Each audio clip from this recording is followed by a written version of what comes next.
given, that's how we live it. Don't be mad at the system, it's simply how we've existed. I hear a lot of people talking like they politicians and choose to be an accountant because it's safe in the business.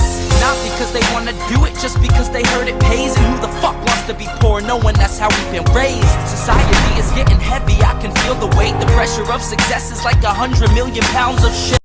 How you guys doing today? It's Anthony Gangi. Welcome to another episode of Tier Talk. Today we have a great discussion coming your way. We're going to be talking about motivating and just having good professional staff, but it's what we're going to expect from management. So basically what management needs to do to make sure that we have good professional staff. And it comes from an article called The 3 Stairways to a Professional Staff. And we are going to have the author of this article, my mentor and author of the Art of the Con, Gary Cornelius. Now, Connie, are you interested in this discussion today, Connie? I'm very interested in this discussion. I'm actually just happy to be on with Gary today. This is great. So, Connie Alleyne here. I am the founder and president of the Civilian Corrections Academy. I'm also the podcast host for The Fly Behind the Wall, and now I am a published author of The Cage Was Her Cocoon. So, good times waiting to happen right now.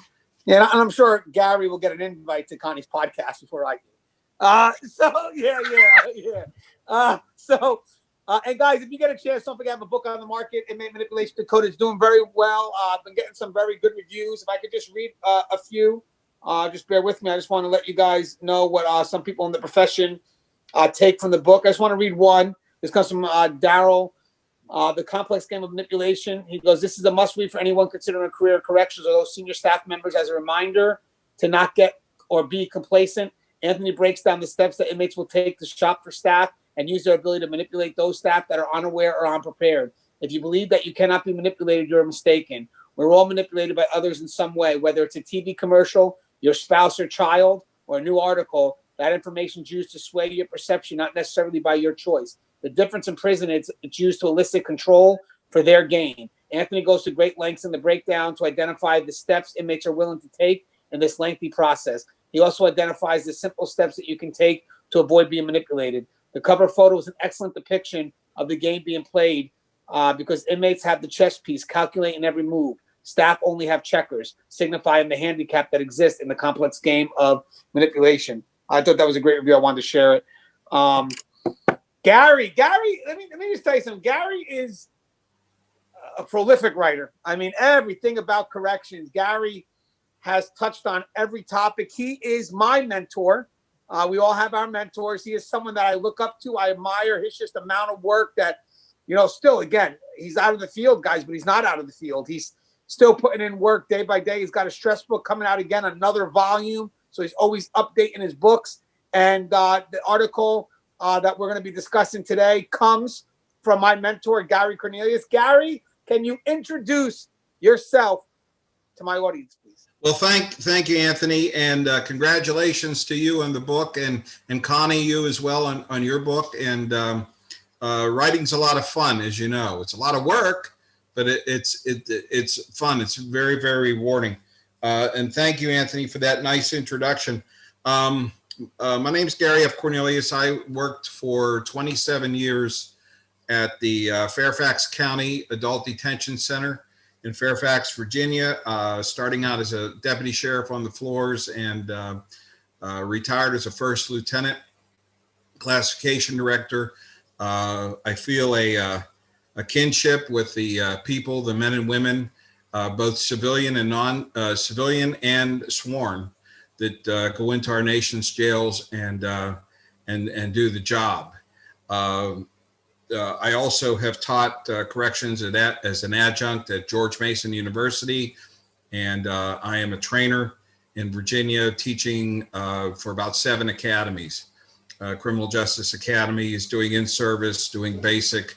I do have a column on corrections.com, Tales from the Local Jail, where this article first appeared. I had a lot of fun writing it.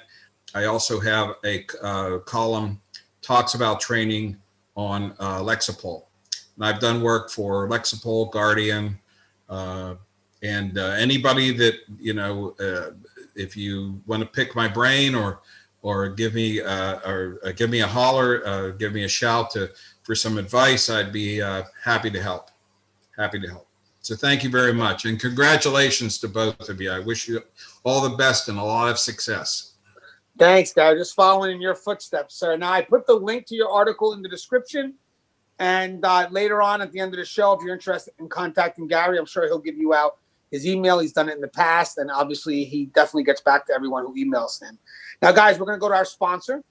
So, guys, don't forget, if you haven't, please subscribe, interact, engage, comment, hit that bell. Bell's going to notify you every time I post my video. And again, we're going to go to our sponsor. I kind of said that a little earlier than I should have. I messed up my whole speech, but it is what it is. And then when we come back, we are going to be discussing the 3 stairways to a professional staff. But the cool thing here is this is really for management. This article was written for management, what management can do to develop professional staff.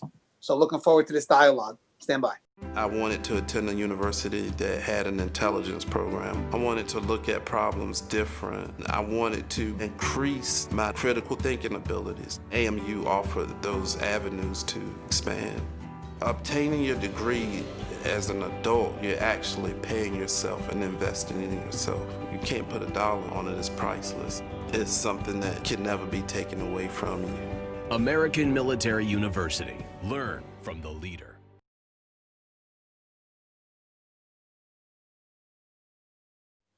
All right, and we're back. So, Gary, real quick, I think me and Connie are just going to we both read the article. We're just going to create a discussion with you. But I thought I can go first if that's all right, Connie, and then, we can kind of go back and forth. But what motivated you to write the article, The 3 Stairways to a Professional Staff? And what do you mean by 3 stairways? Okay, well, first, as I said in the article, I was doing a lecture. And as you know, in the age of COVID, everything is on Zoom or Skype right now. But I was doing it for a very, very good friend of mine, Professor Kevin Courtwright, criminal justice professor, Department of Criminal Justice, Anthropology, and Forensic Studies at my alma mater, Edinburgh University. That's near Erie, Pennsylvania. And I was doing a Zoom lecture on deviance. And I looked at, after it was over, I looked at my presentation and I thought, well, yeah, we hear about the deviant officers in police, corrections, but, for every deviant officer we have or every deviant officer that's demoted, suspended, terminated, that seems to make the news, but there's a lot of good people out there as well. And I thought, it's like climbing stairs. You want to get to the top, and your top folks are the best that you can develop them into the best that they can be, and they're a credit to your agency. And this goes for the civilians too. And I think I'm glad Connie's in the field, because we need more talking about civilians and the job that they do. So I thought, well, it's like climbing a stairway. And then I thought, I guess a light bulb went off in my head. And I thought, yeah, it's like climbing stairs. You want to get to one level, and then you want to get to the second level, and then you want to get to the third level. So that's why I put the article together, and it's on corrections.com.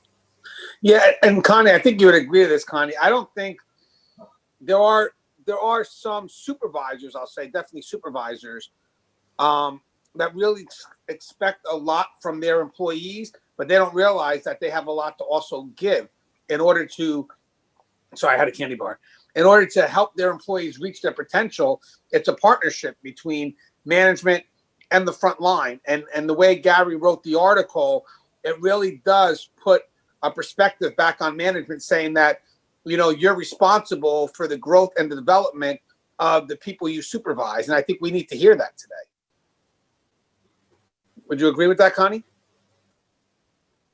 I do. Sorry, I muted myself. I absolutely agree. I mean, I think that, as managers, we have great expectations of the staff. And I think some managers feel like it's on the staff for them to seek out the training and develop themselves. But I feel that sometimes as managers, we can identify that there are some really strong qualities that someone has, and maybe they don't see it in themselves to even be able to advocate for additional training or support. And that's where we come in, where we're supposed to help to groom and to help them sort of cultivate those skills and talents. So it's not just on the employee to get themselves to that next level or up the stairs. It's for us to help cultivate them and strengthen them so that they can get up there. Right. I think, Gary, you say it perfectly well. Like one of the first step, which we could explore right away, is the incentive to get the right people, to maintain the right people. You know, right now, corrections is severely understaffed. Yes. A lot of it really deals with those incentives. Are we doing enough to get the right people in? Are we doing enough to keep the right people? So you put that right out there. And I know that hits home for a lot of people, that the first thing that management needs to do is, what are the incentives to keep or invite people into this profession? People that you want, quality people. Yeah, you're spot on, both of you. The first step is to hire the right people, mature, level-headed, good physical, mental health, stable work histories, and possess a sense of public service.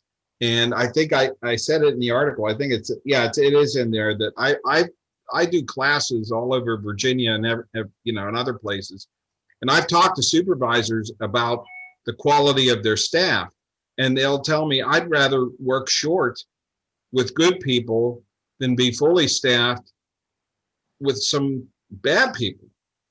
And I'm thinking, we've all been, me in a jail, you in your institution, Connie, and we've all been short staffed. And you might have that. The old timers, and I'm an old timer, but used to be the warm body on a post, the warm body on a post. Well, yeah, okay, the warm body on a post, but that's not the best scenario. So you have to hire the good people, the best people. And in one academy, I help out with basic training. And when I walk into a class, I'm sizing them up. And I'm very blunt with them that you're in a noble profession. Corrections is a noble profession. Don't listen to people that say, oh, you're just you can't make it on the police force or you're in the jail. And we do a lot. We go into a building or we deal with people as civilians that don't, sometimes they don't want to be there. They don't want our help, and they'll try, as you well know, and we all well know, to manipulate us every step of the way. So you have to hire the best people. And then when you training, well, first of all, another thing too, corrections is a people profession. And I tell the recruits, I said, if you can't grasp that, if you cannot understand the fact that inmates are people and they're in your custody and you treat them with basic human respect and dignity, even though they don't respond in kind sometimes, then get out of the profession, find another job. Because that attitude, that callous, vindictive, condescending attitude that you might have going into this profession is going to get you and the agency in trouble down the road. So I stress that the people profession and inmate rights, they have rights. And this all has to be discussed from the get-go, from the beginning, after you hire them and you have them sitting in a training academy. That's when you have to bring out, it's not just book learning. It's not just, okay, this is how you search a cell. You're dealing with people. You have to have that mature attitude. And the times are changing. With the LGBTQ, the transgender things, times are changing, and you have to keep up with that. And the last thing, I know I've been going on a lot, but the last thing is in that first set of stairs that I'd like to talk about is the ego.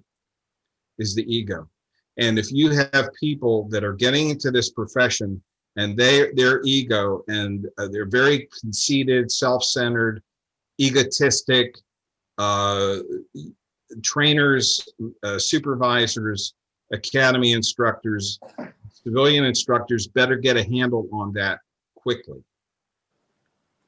Yeah, I'll tell you something, Gary. As you're going on, it's so true, because I think that when we're looking for the best, and this is before going in, like these are people that we want to have a good quality of personnel coming in so we can cultivate. And that's where the incentive comes in. I have a feeling right now when the incentives are so low, a lot of people expect the agency to transform these people. And technically, it would be good if we're able to get that good quality from the get-go and help continue the growth and not so much that transformation, because there's some people that no matter how hard you try, you just can't transform. But if you have the right incentives, it at least gives you a better chance that you're going to get good quality people that we can help cultivate, but that have that good foundation. And Connie, in kind of relationship to what Gary's saying, you know, if we had the right incentives, you know, if we had the right motivations for people to enter this profession, what would you want from somebody right from the get-go, before they entered the academy, before they started training? You know, what would you look for? So I think we want to make sure that we're looking for, so like I was looking at Gary's article, and certainly like work histories, I think is really important. Like, where has that person worked? What was the requirement of that person at the time? Not necessarily that we want to go into their job description, but we know that we are working in a non-traditional work environment. And we do need employees who come in who aren't rigid, who are agile, who are able to kind of think quickly on their feet and to adjust when situations change, because our environment is very dynamic. We know it's very fluid, and you've got to be able to move through your tool chest quickly in order to de-escalate sometimes, or you got to be able to move through it in order to just stay on top of whatever the current situation or current temperature is in a facility. I think one thing I wanted to add to this, though, is also that as you think about the hiring process, I mean, structurally in different states, you know, we may not be able to incentivize, right? Because most people are initially incentivized by how much does the job pay and what are those benefits, right? And so because within state environments or federal environments, it's very rigid, like this is the bracket we work within, this is what is offered. People just got to kind of come in and allow themselves to see that there are other benefits to the job than just what you get paid today and what your, you know, medical and all the other miscellaneous benefits are. I think we want to bring in the best people as we go through the hiring process or as we're vetting the various candidates. I just think that sometimes weighing the overcrowding situation and the other understaffing situation, sometimes people unfortunately do try to let me get the warm body in, right? We need a body. And so at least maybe we can train that person to do the things we need them to do. But from a character trait perspective, there's certain things you just can't train, right? If someone is unethical in their thought process, as much training as we do, there's not really much that we can do other than begin to weed those people out as, you know, situations arise. You know, okay, Gary. I think Connie, once again, spot on, because I teach an ethics class in service. And one of the questions I ask is, can you teach ethics? And some people say, well, you can. And then some people say, well, it's what the person's makeup is. And that's why I put the ego in, because if you have egotistical people and people and that's when the manipulation factor is so important, because when I do a manipulation class, I've had people say, I'm too smart for them. They'll never get over on me. Yeah, and I see you shaking your head, and we all know, okay, I'm going to talk to you. I'd like to talk to you in about a year, maybe 2 years, you know. But another thing I think is important on this is to paint a realistic picture of what corrections is. And Connie, I know Anthony, you know Gary York. Connie, have you ever met Gary York? Yeah, I've never met him, but I love his stuff.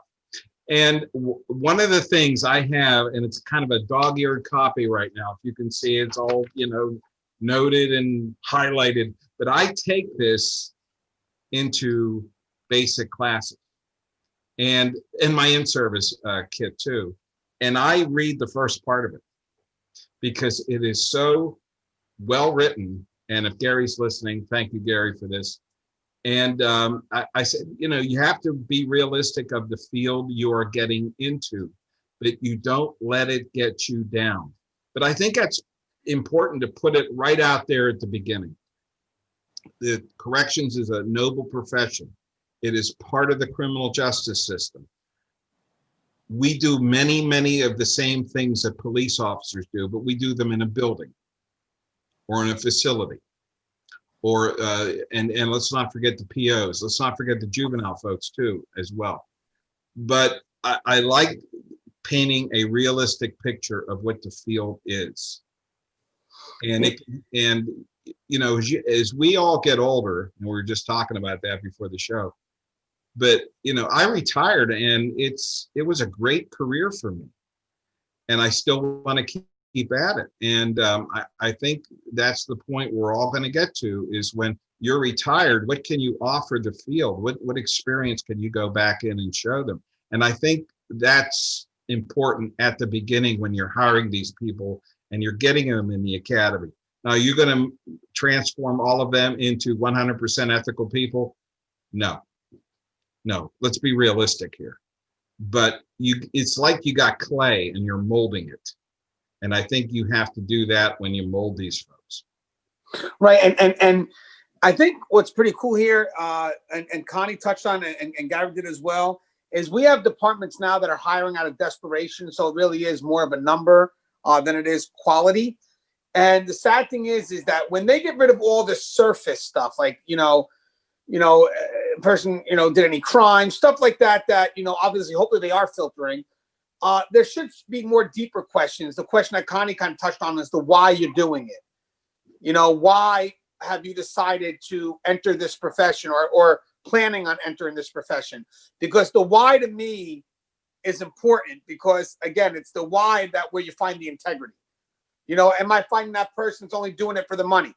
Or am I finding that person has a greater good that will hold them through the roughest of times in this profession?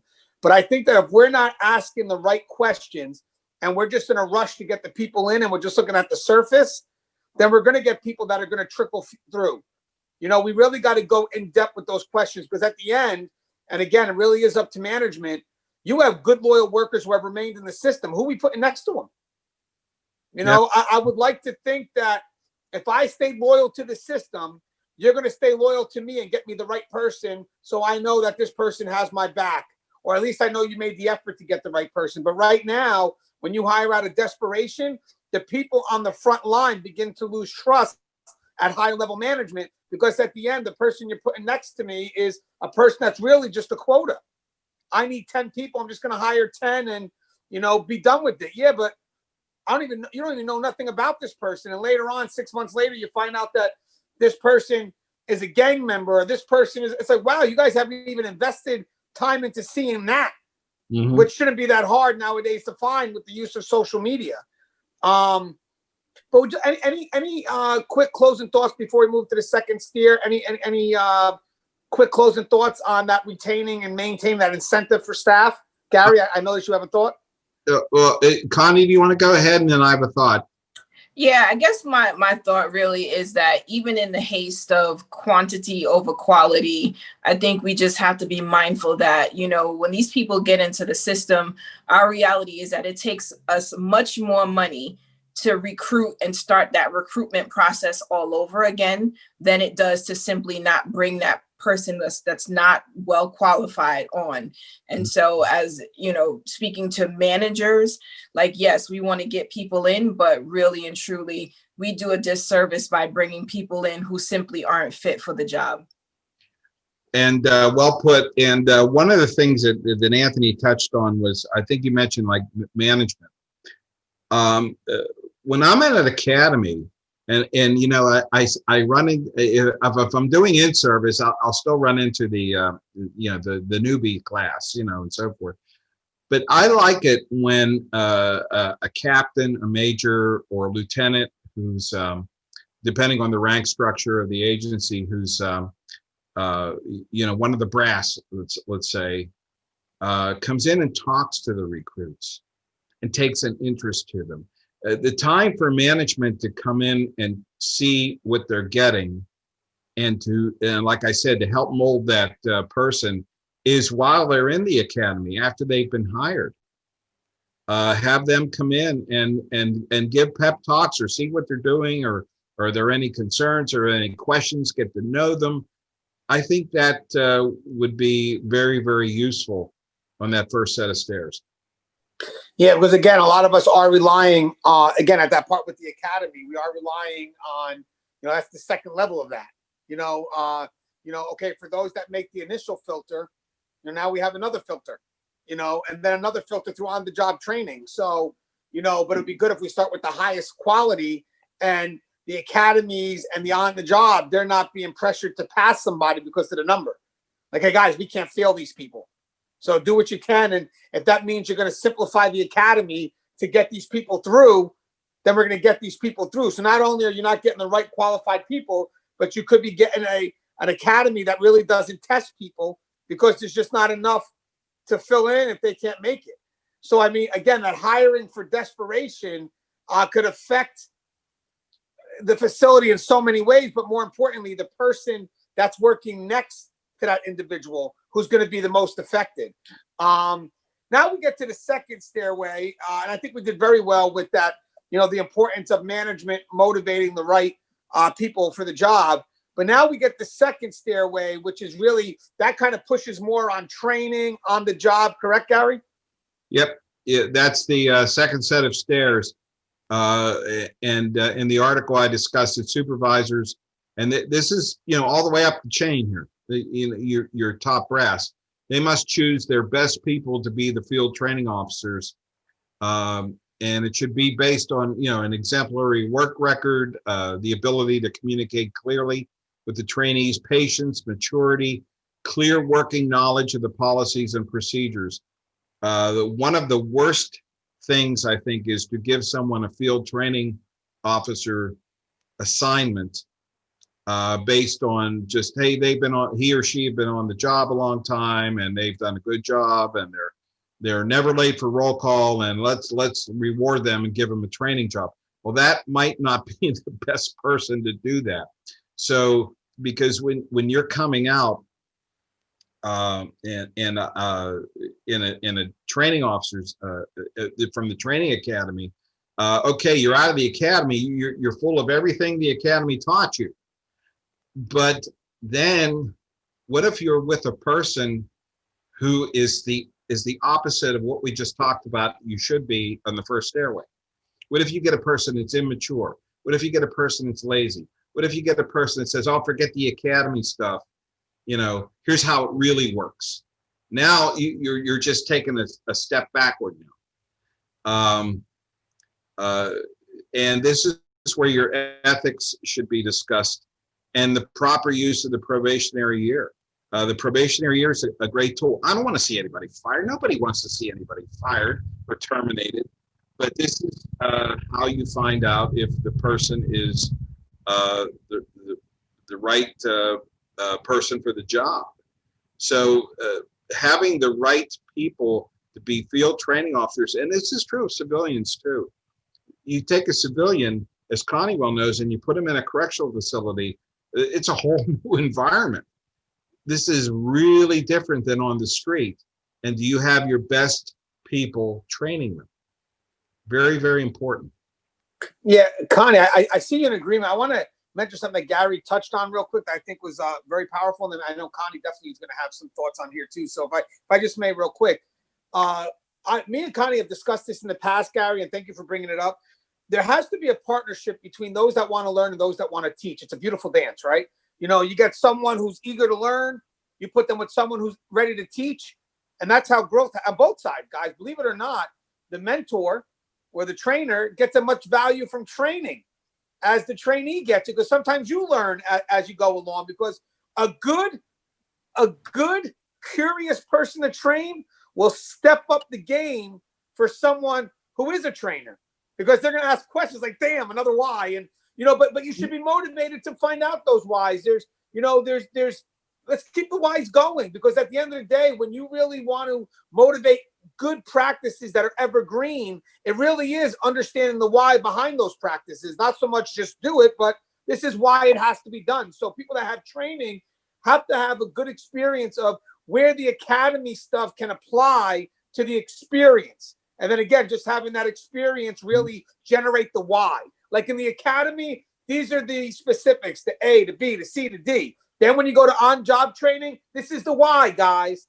This is why we do A, B, C to D. But I love what Gary said, man. That to me, that hits home, because if management needs to know that when you have somebody in training, they need to want it, but they also need to be the right person for the job. You can't have someone, I'll give you an example real quick. A trainer that's disgruntled, hates the system. Now they're educating the masses that are just coming in with this negative perspective of the profession that's now going to carry out into the person's first day, where they're the most, vulnerable. So, Connie, what Gary said about the connection between the trainer and the trainee, even from the civilian side, I mean, how important is that to be that positive relationship straight through? Like, that is critical. I mean, as he was saying it, all I kept thinking to myself is all you need is that disgruntled employee, right? Who starts to just spread the bad practices, even though this is how they've done it all the time. Oh, don't worry about that. This is what we do. This is why we do it, right? I mean, I feel like, the new employee is very impressionable to begin with. They're coming into an environment they're not familiar with. And to add insult to injury, they're being exposed to, policies, procedures. I mean, they get that fire hose effect of information coming at them. And so the last thing that you want is, while they're a bit overwhelmed with everything that's happening in their first days coming into our system, I think we want to be very mindful of who is selecting to do any of the training.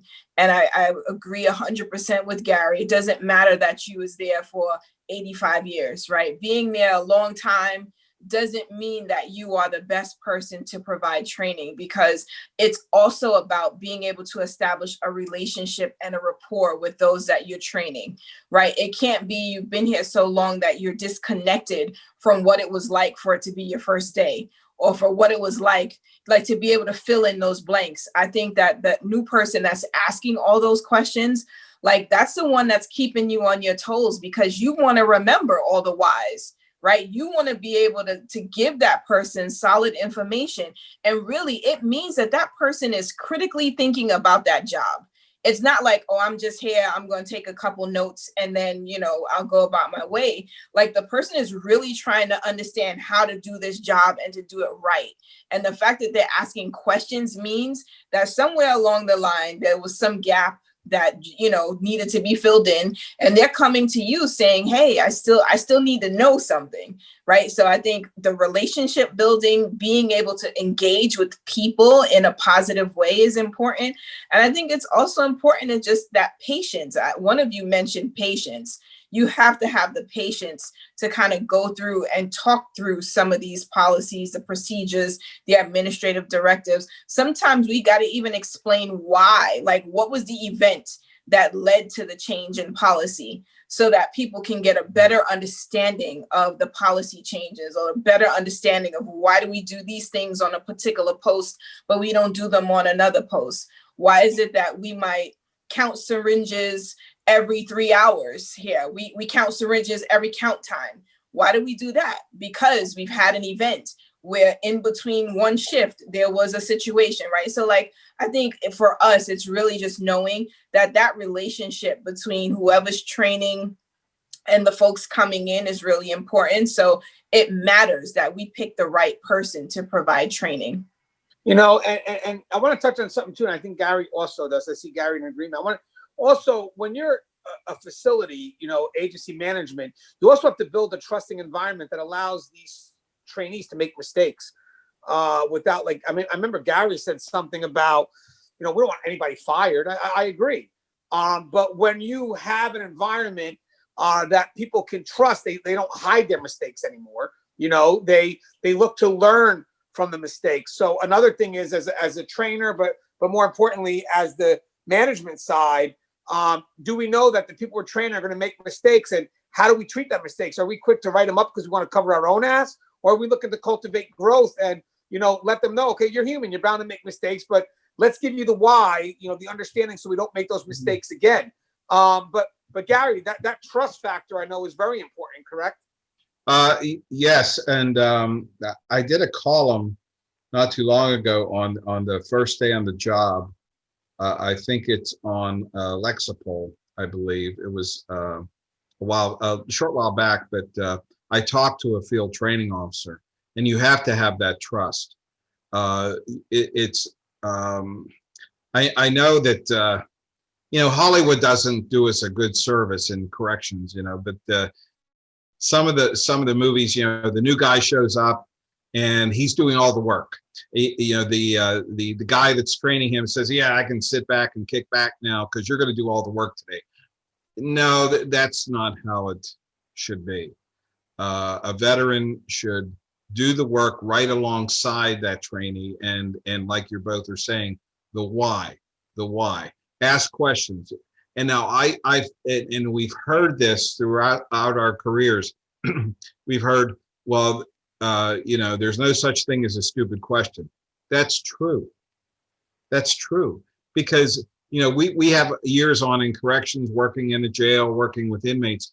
Well, we're training somebody that has never had that experience. Ask the questions. Another thing about training, and maybe we should wait till the third stairway, because I think that, I want to wait on that about training, is the use of virtual as opposed to in-person training. And that comes up a lot. Yeah, we definitely can put that in, Garrett, because before we, move forward to the third stair, I do want to mention that we've actually been discussing it now because of COVID, the virtual versus the classroom. The classroom matters, guys. I know now we're in desperation, so for numbers, and we're going right to virtual, but hopefully this doesn't become a norm because people find it convenient, or they're saving money. I mean, obviously this has been built out of desperation. It's hard to knock the practice right now because we may need numbers and we're desperate for numbers. But the sad thing is that people, once stuff become convenient, or once they feel they could save a buck, they're like, well, why don't we just make this a norm? This is never meant to be a norm. These are extreme times, and let's not forget this is emergent situations. The face-to-face interactions in a classroom are really a good way to test an individual. And the sad thing is that when we're doing it this way, these individuals are not really getting tested until they're in the facility, which really may not be the right time for it. They need to have that aggressive personality in their face because they're going to see it in the facility. You can't virtual that, so if they can't handle it in the academy, the academy should be able to know that. The last thing you want is for that person to go into the facility, deal with it in that moment, and now they're putting other people at risk because, instead of responding to a code, they're running in the opposite direction. So definitely that face-to-face is very important. Now, as we move up to the third stairwell, can I just jump in with one thing in the article? I'm looking at it, and I think this has to be addressed when you get the person on OJT, and that is the problem of misusing social media. It comes up so much. I know as part of my ethics class, I devote a component of that to social media. And I think once you get that person out of the academy and you're working with them as a trainer, talk to them about misusing social media, because there's Snapchat, Instagram, Twitter, whatever. Okay. And some COs and some police officers have posted things that are embarrassing to their agency. And if you embarrass your agency or negatively impact the mission of your agency, you can be let go. You can be terminated or disciplined. So I think social media has to be talked about. Connie, what's your thoughts on that? So we've seen so much happening on social media. I know that so I think it's great when we have these positive groups, like we've got Keepers of Chaos, and we've got, the Corrections Locker Room, and all these different ones that are out there that I think are positive. But I think we have to be concerned about those who are wearing the uniform, who are acting in a way that would misrepresent the agency, because I think as an individual, we think about the impact it has to us personally. But I think as we think about being a career of choice, you're also allowing other people, you're out there standing as a representative of the industry. Like, even if it's just this one officer, it's just this one nurse, it's just this one whoever, when someone sees you in uniform, you're associated or affiliated with corrections, and you're off on your own on some sort of social media platform, you're representing that organization. It could just be the one person, but usually the guilt is everyone. Oh, that's what the officers do. Oh, that's what the nurses do. That's what they do in corrections. And it's hard then to recruit people, because who wants to be associated with that, you know? And that's the damage that gets done. And also, again, just from the ethics side, you know, social media is obviously with liability. Like, you're put in a position of trust. And the last thing you want is to put posts that develop or could be perceived as bias. So, you know, families are trusting you to watch their loved ones inside the prison center. Let's be honest, that's what the job is. So even if you post something that could be seen as disrespectful, even on the off hours, and let's say you get into an incident that, you know, is a legit incident, a legit use of force, lawyers are going to rip through your social media, pull up that one bullshit post which you meant nothing by, but unfortunately you did it, and they're going to use that as a bias to create a character flaw, if you will. And the department's like, you know what, to protect the lawsuit, I don't know if I can trust you, because there's no way the public could trust you. And sometimes that apology that the department will demand may not be good enough, because the public will say, well, what they said just can't be trusted. That's why there's that zero tolerance there, because it could lead to a lawsuit in which someone's going to go back to that social media page and said, you should have caught that about this person. This is what they said. And the agency failed to do it. And now the agency's paying out millions. So again, guys, it's very, you know, you're in a trusted position. And unfortunately, you know, until you retire, you know, you cannot post things that can look to be biased or, you know, foolish things. I mean, technically, I like the way Gary said it too. You know, ultimately, it's foolish. At this point, you know, you guys should know what you can and can't post. I mean, yes, we have to do classes on it. I understand, because there are some things that are more tricky than others. But the most part, some of the posts that they get fired for aren't posts that are ambiguous where, you know, it was determined. It's more of, it's surface. There's no other interpretation. It's not subjective. It's an objective person looking at it. And it's scary. It is. Now, Gary, you had the third stairwell, correct? Well, the last step is on the second one is mentoring.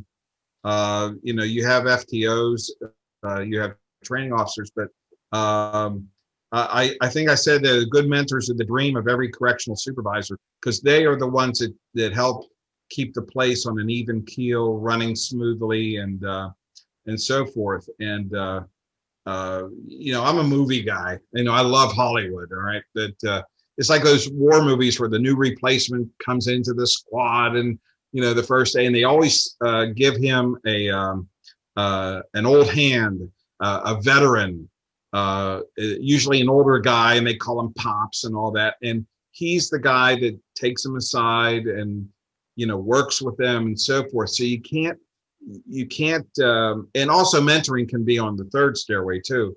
But mentor, if you have good FTOs, and then the person's released from on the job training, and now they're working independently on a post or an assignment or whatever, and you have good people in your squads and sections, the mentors, the ones that just, you know, they give good advice, they just want the place to run smoothly. When they see a problem, they act to correct it. You need those people as well. Yeah, and guys, again, this is more from management perspective, but just if you're watching it, you're not management, you're front line. When you first come into this profession, and me and Connie discussed this before, you're an apprentice. Don't look to impress, look to learn. Because it's not your time to shine at that point. I mean, don't get me wrong, situations could occur. Step up, do what you got to do. But for the most part, you're an apprentice. You're looking to learn, because this profession, I learned still, and I have 18 years in. Gary's learning. He's out of the profession. He learns every day. And Connie's always learning, you know, through what we do. We learn from each other. But again, you have to put yourself in a position where you want to learn. And as much as we want to push on management, because we mentioned before that they have to provide you with people that want to teach, again, you have to give back. and you have to want to learn. So again, a lot of pressure on management here, but the response would be if they provide you with someone that's willing to teach, are you willing to learn? That's the key. Are you willing to shut up and just listen? And I'm being aggressive with that, guys. I'm not saying be quiet. I'm telling you to shut up and listen. And then when it's time, ask the right questions that are relevant to what it is that you're learning, and not questions that are meant to challenge the person that's teaching you. Not questions that are meant to make the person teaching you feel like, that they're being tested, as opposed to just, I want to learn. I'm trying to take it in. Because a lot of times you have they're what we call trolls. I mean, we deal with them when we're teachers, you know what it is. Like, you have someone that always feels that they could be doing the job better than you. It's like, okay, well, at that point, like when I'm teaching a class, but you're not teaching it, I am. So here I got, let's say, a rookie, and I'm training a rookie, and the rookie's, not questioning me for answers, but just questioning me, my experience. It's like, well, until you have that experience, at that point, I'm telling you aggressively, stop and listen. Because right now, guys, we're losing out on a lot of senior staff that can provide great information because they don't feel respected and they don't want to share it. You realize the hit, especially from management, when you lose senior staff, because there's a finesse that they have that works. It works. And that comes from years of on-the-job experience that is passively taught through time. So at the end of the day, if you have someone that's willing to give you that, which took them 25 years to cultivate, you shut up and you listen. All right, so a little bit of I see everybody's in agreement there. Anybody want to say anything before we move to the third stair? I know. Yeah, Gary. When I go into an in-service, people that know me know I have a kind of an offbeat sense of humor.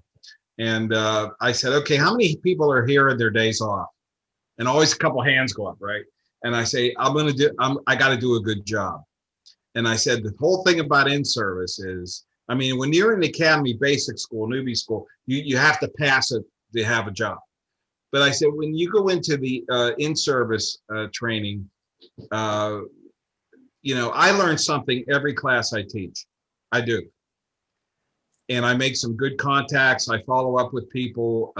Some people have contacted me for advice. I pride myself in getting back to them. And I always learn something. And I tell them that, okay, you might not want to be here. Maybe your supervisor told you to show up. Maybe you're in your days off and you just need your hours. But if you walk out of here at the end of the session knowing something you didn't know this morning when you walked in, I've done my job. And you try to get that attitude from the get-go. And a good gauge is if people are still engaging in discussions and back and forth and asking, hey, how do you guys handle this? How do you guys in your jail handle this? And it's almost quitting time, then I feel pretty satisfied. I did an okay job. I'm not going to say I'm an expert. I'm the greatest instructor, but I've done an okay job. And Connie, what are your thoughts on this before we go to the next stairway? I mean, I honestly, when you said to just shut up, like, I think that is really just it, right? Like, I think you've got to know enough about yourself to know what you don't know, right? So I think for me, when I walked in corrections, I knew that I didn't know nothing. So I was more like a sponge. I was willing to take information from anyone who was going to give it to me and just kind of figure out, what does this all mean? And I think some people do a lot of talking and not a lot of listening. And many times some of the questions that are answered have already been answered, but you were talking through it, right? And so I just have to say, there is a tremendous value in the experience of the people who were there before you. And you've got to honor that. You've got to give them their props for that. And I mean, we see in the system now, right? We see this tilt against experience because we do have a lot of people retiring and we've got a lot of new folks coming in, and that experience and that knowledge just isn't there. And like that finesse, it's just the difference of seeing like an old timer walk through a unit and everybody just go settle down versus like the new person who's like trying to get everyone's attention. No one's paying you no mind, but there's a certain level of respect that the old timer has already learned, and who knows what he or she might have done in order to get to that point. But just take out your notepad and take a lesson, because those are the things that the job, you can't learn that. If someone's willing to give it to you, please just receive it. Yeah, there's that dynamic. I love what you said too, that presence, because experience recognizes, experience too. I mean, you have inmates that have been in the system for a long time, and yes, do they have experience? They're inmates, they've been but they'll know, like those senior staff, because again, they respect it. When the person walks through, it's a different level, because that person has proven themselves day in, day out, second by second. So now when someone comes in and kind of is able to sum up that experience and pass it on to you, it's a gift that people should have more value for. Now, real quick, before we go on to the third stairwell, I apologize, have a little surprise for Gary Cornelius. So hold on, Gary. Hold on. Person's coming in now. Hold on. There he is. Okay. Hey, Gary. Gary. This is live on air. I just had to do something. So today, as we're doing the show, Gary Cornelius here, who's my mentor, and we were discussing something. All of a sudden, he pops up an article that you wrote and said, "You know what? I never had the pleasure of meeting this man, but I'm a big fan of him. I love his stuff." There it is. So I knew you were out in the farm, but I know that you would probably come in just to say hi to Gary Cornelius. Well, heck yes. Hello, Gary. Hey, Gary. Yeah, I don't have your book here now, but I'm going to tell you something. Years ago, I was talking to a sergeant at Polk Correctional Institution, Florida, and he said, "Look at this book by Gary Cornelius." And I think you were a lieutenant when you wrote it, maybe. Is that correct? It's the Art of the Con. Yes, Art of the Con, yes. I was the first lieutenant. And, That's I got. Yep. He said, "You really need to read this." And I ordered it, and I've still got it here. Of course, I didn't know that was you, or I would have had the book in my hand. I've got the Art of the Con that I read years ago. So I've been following your stuff for years, but I've never got to meet you, and I really appreciate it. Well, I really appreciate this. You guys, oh my God. What was that old game show called? This Is Your Life? Yeah. But I really, I'm really touched. I know a lot of those, the stuff that I wrote, people ask me, and they ask you too, they ask all of us, why do you do it? And it's because we left good people behind when we retired, and we still have something to offer, and it helps keep them safe. And I love this article. I just gave a talk to the graduating class at Crater Criminal Justice Academy, and used some of the stuff from your article. And which one did you use? So you think you want to be a correctional officer? Oh yes. Yep. It's when I wrote that, I was I'm retired only 24 months now, but I was still with the sheriff's department, and my major called me in, and I could say this now, and he said, "Why did you write that? We need people. We're short-staffed." And I said, "Sir, think of it this way." And I was trying to be as tactful as I could. I'm standing in front of my major. "Why did you write an article?" I said, "Because people need to know the truth. Because would you rather they not know what they're getting into up front, and then 6 months later quit on you after you've invested money in them and time?" I said, I think it's only fair that, people understand that this job may not be for everybody. You have to have a certain personality. Yeah. And the funny thing is, Gary, York, this is actually the dialogue we're having right now. You just crossed into it. I even know what we're talking about. We're talking about Gary's article on basically what management can do to cultivate professional employees. And we were just touching on understaffing. And I know you're busy, but we were going to touch in on the last part of the stairwell if you're interested for like the last 10 minutes.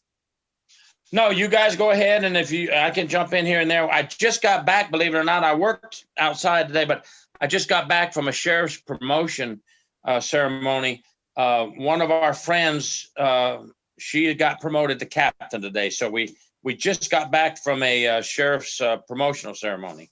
So you willing to kick in for just a few minutes on this one? Yeah, I can hang out for a little bit. Now, mind you, Gary, this whole, it's okay. This whole thing was recorded. I'm too lazy to edit. So we're good, No, right? that is fine. I mean, the major and I came to an understanding. He actually understood my point of view after that. You know, I guess he was just worried. but Gary, it starts with someone bringing up the concern and letting people know you can't hide it. And the funny thing you said is you're right. You know, 6 months later, but most people only worry about the now. They only worry about the immediate. And the people that suffer, the ones that remain loyal throughout the years, and then they see later on, yeah, I'm the one that's going to deal with it because I'm going to be here tomorrow, and you're retiring, you know, today. So Gary, you have one last stairwell, right, on cultivating professionalism. So what's the last stairwell? The last one, and I'm really tickled to death that Gary's on too. The last flight of stairs includes keeping them not only on the job, but proficient at their job. And that involves good in-service training, evaluations, and preparing them for different assignments, because people get a little complacent, comfortable. And I worked under 4 sheriffs. And some of them, if you liked your job and you didn't complain, you stayed there until you retired. You just stayed at that job. And, you know, some people would burn out. Some people liked it. You know, hey, I'm going to do this the rest of my career. I think it's better to move people around because you get a different perspective of how this section works, how that section works. The other thing on that stairway is in-service training. And that's where I said a few minutes ago about the virtual versus in-service classroom. And in my in-service classes, I ask them, I said, what do you like better?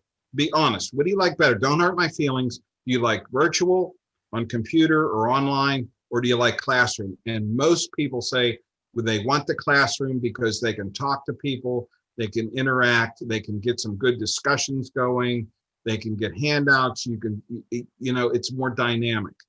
But I think with COVID, that's changed our lives forever, I guess. And I know how budgets work. And people are saying, well, you know, we'll do this online training. I don't think you get the same benefit in keeping people proficient. And the other part of this stairway is your evaluations, because evaluations as a supervisor, some of them were really good. You really liked doing, you know, Gary York's evaluation or Anthony's or Connie's or whatever. And then sometimes you're walking into that jail going, I got to do Officer Jones's evaluations today. And you know, it's not going to go well. So you have to be honest on your evaluations. You can't sugarcoat them. You can't be just give them a good, hey, you're doing fine. Here's sign here and off you go. If they're not doing well, you got to tell them they're not doing well. You know, can I say something about the evaluations too, real quick? PARs, performance reviews, annual reviews. It also, when they're assigned out, please make sure you assign a supervisor who actually knows the employee, that you're not assigning supervisors who just happen to be there that day and that review is due. A lot of problems right now is that you have people that are doing PARs that really don't know the employee. And one of the reasons why those performance annual reviews were put into place, believe it or not, is as much as it's meant to be constructive, and it's true, there's a liability there. Like if there's a concern and let's say the person's not, you know, addressing it properly, then it could be led to the person losing their job. And then they go back and check to see that this person was evaluated and they, you know, didn't pass it at this point. And, you know, it winds up being something you can lean on. But what a lot of people don't realize, there's another part of that that's very important that is more of constructive. This encourages the supervisor to finally speak to the employee. You know, for a lot of times you may have supervisors that go their whole time not speaking to the employees. And then it's like, okay, well, we have to encourage that communication. How? PARs. So if you're a supervisor, you're assigned a PAR of an employee that you know, take the advantage of this time and, you know, have the person relieved, sit them down and really discuss. If they're doing good, praise, you know, motivate them, build, let them come back, you know, and be more motivated to work. And if there's certain things that they're doing wrong, cultivate growth, correct the mistakes, and, you know, let them know that you're a resource as opposed to a threat. I mean, that's the key as a supervisor, right? You want to be a resource and not a threat. What's your thoughts on that, Connie? And then we'll go to Gary, Gary York. So, I mean, I think with the PARs, one of the things I find that is certainly lacking is that we're not building these relationships along the way. I don't think that, you know, the employee should be getting the PAR and be surprised, right? Like, oh my goodness, like, so how long do we allow poor performance before we address it, before it gets to the point of the PAR, and then you have nothing to really substantiate what you're including on that PAR, right? Like, so if we want to use that as a tool for development, because it doesn't have to be a negative thing, we could use that as a way to actually support the growth and development of the employee, as opposed to this being a time of you going to the principal's office and you're going to be in trouble, right? Because that's not what it should be. I think clearly that as we go through the on-the-job training, there's points where we should be evaluating performance anyway. It shouldn't have to be we're reacting to a negative incident and now we're going to point out everything that the person has done wrong. It just doesn't help the employee to digest that information and use it in a way that's positive, that'll help them develop for the next event that takes place. So I think, yes, they're good for us to use. I think that they just aren't being used in the most effective way. Yeah, I think, hey, Gary York, I think the thing here is, even with the PARs, is that I think the PARs are a good way to empower, because eventually, you know, when you have that person, especially during those probation times, eventually you're going to let the person go. They're going to cut their wings and let them fly. You know, so what you want to do is, when you're doing the PARs, even if the person can improve, you still want to be constructive and do it in a way where the person doesn't become hesitant after the PAR. You want to motivate them. And this way you have someone that when they leave the PAR, you know, they're leaving confident, you know, that they can address the concerns and move forward. But a lot of people, Gary, you have to admit, really kind of look at the PARs as a burden when it shouldn't be looked at that way. Right. I agree wholeheartedly with what everybody said. Let me start with Gary Cornelius. And I'll just give an example. He's already talked about learning different areas before moving up or being promoted, things like that. Our sheriff's office that I just retired from, if they knew they had somebody that was probably good chance they were going to be one of the next sergeants, they had to work the day shift and the night shift at the jail. They had to work in booking also, so they could learn the process of bringing inmates in and out of the jail, processing them in and out of the jail. They also did a neat thing that really helps a lot. Before briefing, they would assign people a different topic every week, and they would have to stand, even if it's just 5 minutes at briefing, and discuss a topic that we all need to know about our job. So that gave them practice at being in front of people. It gave them the opportunity to learn how to speak in front of people, and also gave them the opportunity to give training at the same time. It's a win-win for everybody. On your point about the performance appraisals, yes, we have to use them as a tool to build people. Of course, we use them as a tool sometimes, like you said, for the probationary staff. If they're not doing their job, it's a learning tool, but we use it to build people and to learn from their mistakes. And and you mentioned the part about somebody coming in that is not your supervisor. I love that, because how many times have you seen, well, your supervisor's on leave for a couple of weeks, so I'm going to just jump in and do your performance appraisal. Mm-hmm. And I haven't worked for that person all year long, but now they're going to do my performance appraisal.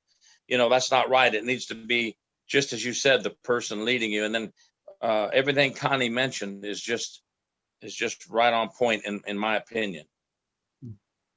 Yeah, and Gary, I love the fact that this is kind of like the last stairwell, because this is really where at this point the person should be cultivated. They should be at that level of professionalism, because I love, yeah, we're pushing on management, but obviously there has to be something from the individual, a give back, if you will.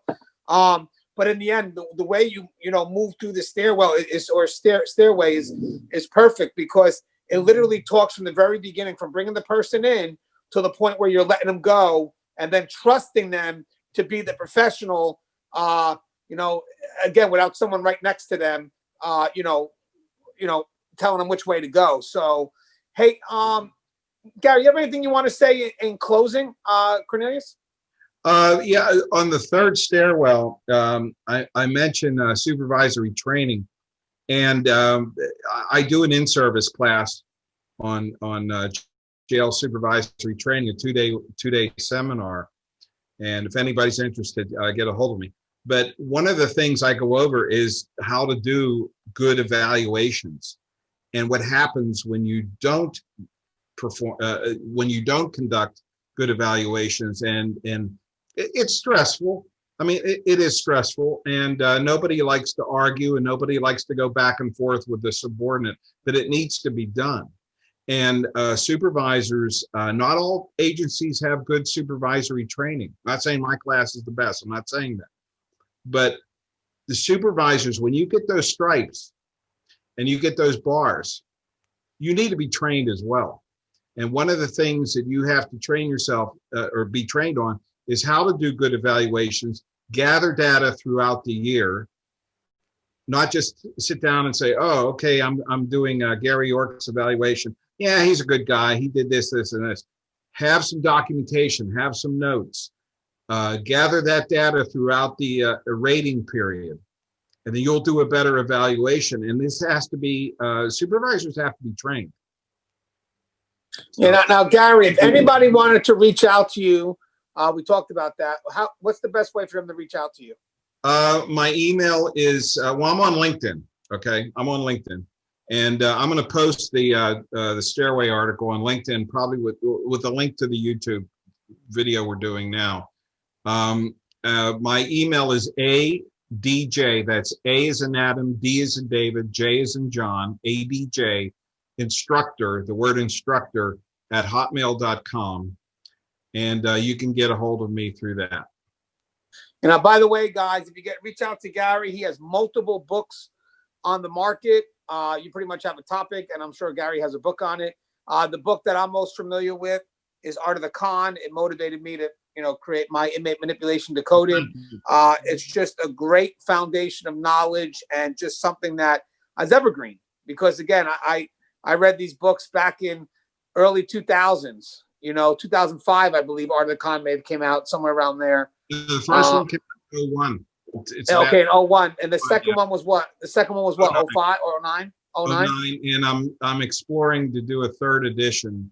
I'm working on the third edition of Stressed Out, Strategies for Living and Working in Corrections. That'll be out sometime later this year. And I'm working with the Civic Research Institute out of New Jersey on a book called The 20-Minute Trainer, which is a collection of essays for roll call training, session training, staff training, and so forth. And I really appreciate the comments that you made, Gary, on that. I really, if I ever meet you, I'll autograph it for you. How's that? Well, I'll tell you, no, I'll bring it with me if we ever meet. The Florida folks down here where that Art of the Con was going strong, and we had our FCCD meeting, and it was always brought up as a book you must get. Everybody read that. So, appreciate it.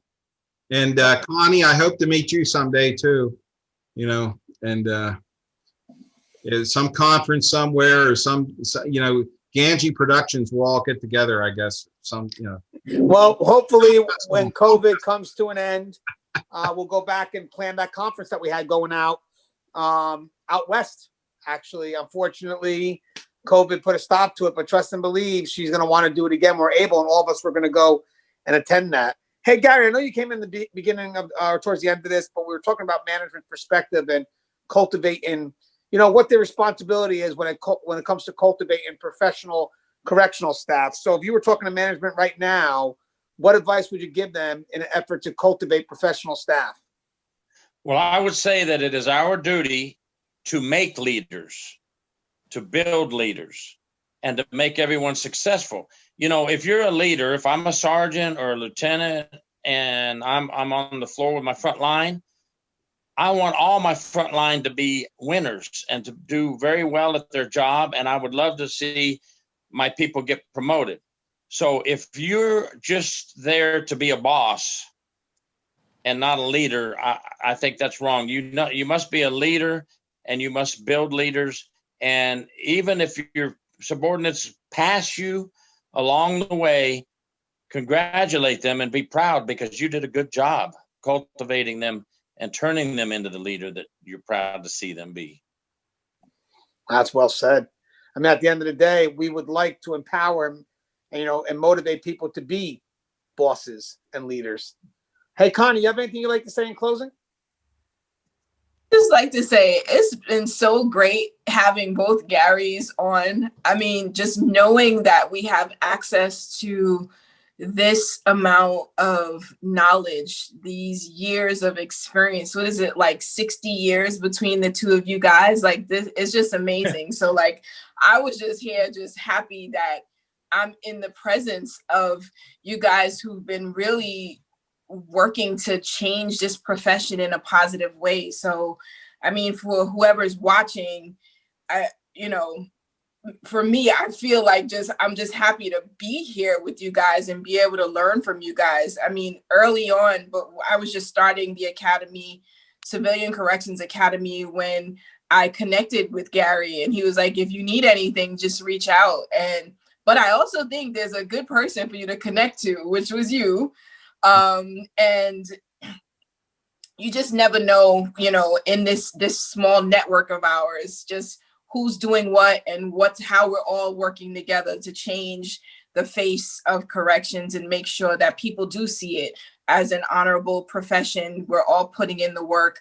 I'm just really happy to be here with you guys, honestly. Thank you, Connie. Yeah, and you know what's great about this, guys, before I come to a close, is Gary Cornelius, when he tried to introduce us both, I think he only thought it'd be a business thing, and it turns out that we're like the best of friends. I mean, we call each other, share great news. I complain about my kids. You talk about how good your kid is. I mean, I want to work for his movie company. That's what I want. One day, Gary, one day. But in the meantime, again, to share the experience of, I got 18.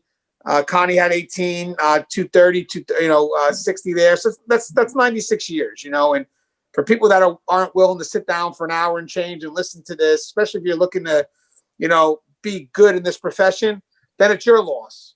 We devoted our time and we continue to do it. At the end of the day, the material is here for you guys, and take it in, take what you can, and be the best you can be. That's the key. So as always, guys, the show is Tearful. If you haven't, please subscribe, interact, engage, comment, hit that bell. Bell's going to notify you every time I post my video. Got the book on the market. Don't forget to check it out. Connie's got a book on the market. Caves or Cocoon. Gary's got 2 books on the market. Gary, you work Inside the Inner Circle, Corruption Behind Bars. Gary Cornelius, Art of the Con, Stress Management. I mean, you name it. Just Google Gary Cornelius, Corrections, and all his books come out. So, guys, a lot of information, more than we ever had going into this profession. Take advantage of it. Learn every day. And at the end, one day you may sit like me, be admin, and just go back and say, man, this profession was so rewarding.